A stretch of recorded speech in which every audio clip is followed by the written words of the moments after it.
Canada, we are very pleased to begin a new discussion toward achieving this major electrification milestone. Canada's reportedly forging a bold EV pact with Japan, igniting whispers of bye-bye Tesla. Amid U.S. tariff threats, this move could reshape North America's auto landscape. Is it a desperate dodge or a calculated strike? With trade tensions rising and electric dreams at stake, the stakes couldn't be higher. Curious how this unfolds? Let's explore the facts behind this startling shift piece by piece.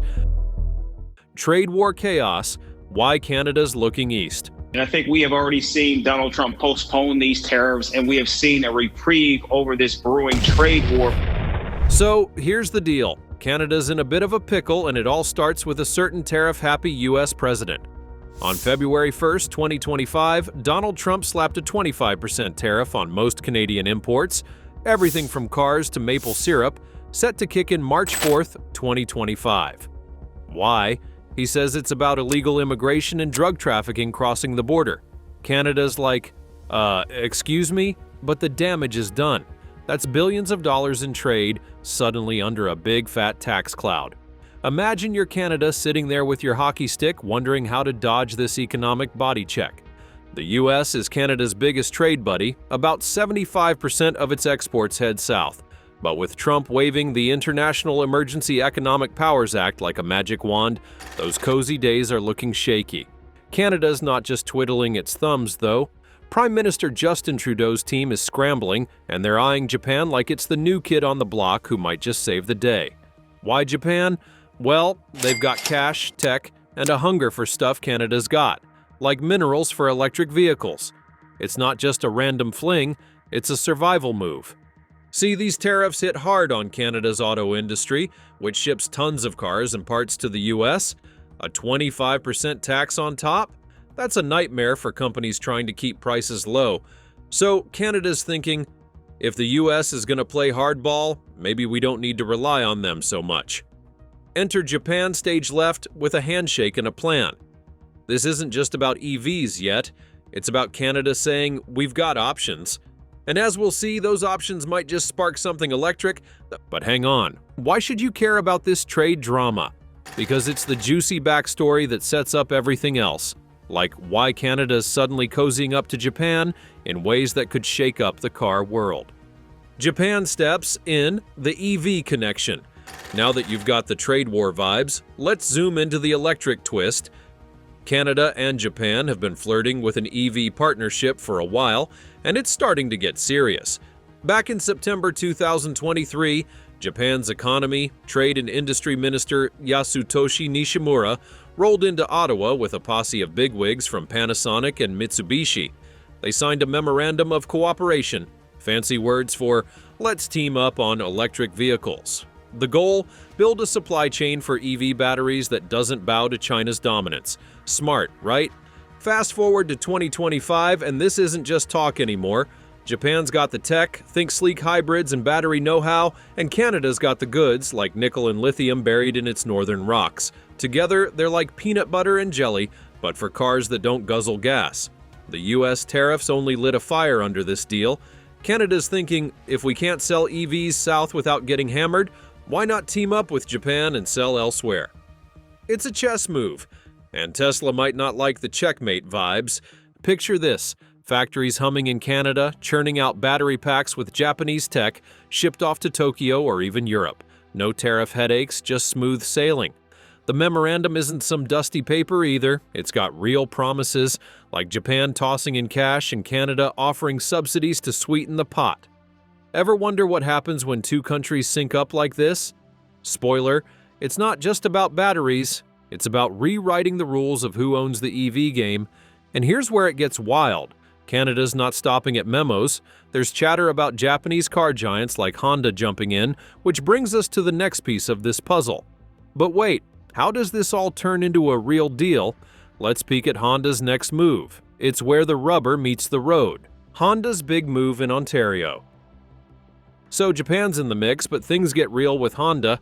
In April 2024, word slipped out that Honda Motor Company was this close to dropping billions, yes, billions, into Ontario to build EV stuff. We're talking components, batteries, maybe even full-on electric cars. By February 2025, it's still buzzing as a hot topic, with insiders saying an announcement could have dropped any day back then. Southern Ontario, home to Honda's Alliston plant, where they already make hybrids, might just become North America's next EV hotspot. Why Ontario?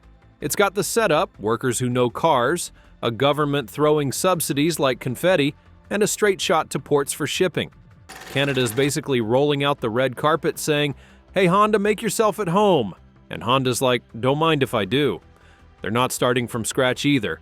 That Alliston plant's been pumping out Civics and CR-Vs for years. Now imagine it spitting out electric versions instead. Pretty slick, huh? Here's the kicker. This isn't just about dodging US tariffs. Those still hit Canadian exports south. But it's about building something bigger. If Honda sets up shop, Canada could crank out EVs for Japan or other markets, skipping the US drama altogether. Think of it like Canada opening a new lemonade stand when the old neighborhood gets stingy. And yeah, Tesla's watching this from California, probably wondering if Canada's about to steal some thunder. The details: Honda's eyeing a multi-billion-dollar investment with whispers of government cash to seal the deal. It's not confirmed as of February 28, 2025, but the buzz is loud. Could this mean cheaper EVs up north? Maybe. Could it mean Tesla's got a new rival? Oh, you bet. But speaking of Tesla, how does this all stack up against the EV king? Let's find out if their crown's slipping. Tesla's North American throne at risk? All right, let's talk Tesla, the big dog in EVs, right? They've got factories in Fremont, California, spitting out Model 3s and Ys like it's no big deal. No import tariffs, just smooth sailing in the US market. Canada's little Honda dance with Japan, though, it's got people tossing around bye-bye Tesla like it's a done deal. But is it? Let's break it down. Tesla's got a sweet gig, no 25% tariff headache when selling in the US, unlike Canadian EVs crossing the border. That's a huge edge. If Honda builds EVs in Ontario, they're still Canadian-made under trade rules. Last place of assembly decides that. So, exporting to the US, bam, 25% tariff. Not exactly a Tesla killer move. But here's where it gets spicy. Canada's not just playing for the US market anymore. With Japan in the picture, those EVs could zip off to Asia or Europe, tariff-free in some cases. Suddenly, Tesla's not the only game in town. Imagine your Tesla chilling with your billions, and Canada starts pumping out sleek Honda EVs with Japanese battery tech. Maybe they're not flooding the US, but they're snagging buyers in Toronto, Tokyo, or Berlin. That's market share slipping away bit by bit. Tesla's still got Elon's hype machine, sure, but competition's heating up. Ever wonder what happens when the underdog gets a turbo boost? Canada might just be that underdog. Now don't get me wrong, Tesla's not packing up anytime soon. They've got brand power and a head start, but Canada's play could nibble at their edges, especially if Honda nails the price point or tech. Subtle humor alert, maybe Tesla's just hoping Canada sticks to hockey and leaves the EV rink alone. Fat chance. Still, there's more to this than cars. Want to know the secret sauce powering it all? Let's dig into the mineral magic. Critical minerals, the hidden power play. Okay, cars are cool, but the real juice is in the batteries, and that's where Canada's got a trick up its sleeve. The country's sitting on piles of nickel, cobalt, and lithium, stuff EVs need to run. Japan's drooling over it, and that 2023 memorandum? It's all about locking down those minerals. Think of it like Canada's the farmer and Japan's the chef, whipping up a tasty EV stew. As of February 2025, this isn't just chatter. Japan's pushing companies like Panasonic to set up shop in Canada, turning raw minerals into battery cells. Canada's tossing in subsidies too, think tax breaks and grants, to make it happen. Why's this a big deal? Because China's been the mineral kingpin, and nobody loves that monopoly vibes. Canada and Japan teaming up could shift the whole supply chain game. Picture this: a mine in northern Ontario digs up nickel, ships it to a shiny new plant nearby, and boom, battery packs ready for Honda's EVs. Japan's got the tech to process it slick and fast. It's not just about making cars, it's about owning the guts of the EV world. Tesla's got its own supply deals, sure, but Canada could undercut that if they play it right. Resource wars, anyone? And here's a nugget. Canada's ambassador to Japan was pitching this hard in October 2023. begging for investment. By 2025, it's paying off. This mineral angle's quiet but massive. Could it be the real shocking part of this deal? But hold up, Canada's not stopping there. Curious how this ties into something even bigger? Let's peek at the energy angle. Diversifying markets, beyond EVs to energy. So EVs are the star, but Canada's got a side hustle brewing with Japan that's just as wild. With US tariffs mucking things up, Canada's looking beyond cars to energy, specifically liquefied natural gas, LNG. Alberta, the oil-rich province, is eyeing Japan as a new BFF. In early 2025, Alberta's trade minister was all, "Hey Japan, want some LNG?" It's not random. Japan's hungry for energy, and Canada's got it. Why's this matter for EVs? Stick with me. LNG deals free up cash and resources. If Alberta's shipping gas to Japan, that's less pressure to lean on the US, which means more wiggle room to fund EV projects, like Honda's Ontario gig.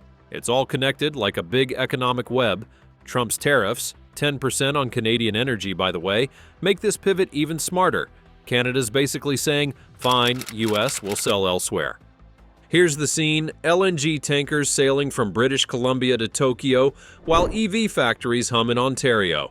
Japan's paying for both, and Canada's diversifying like a boss.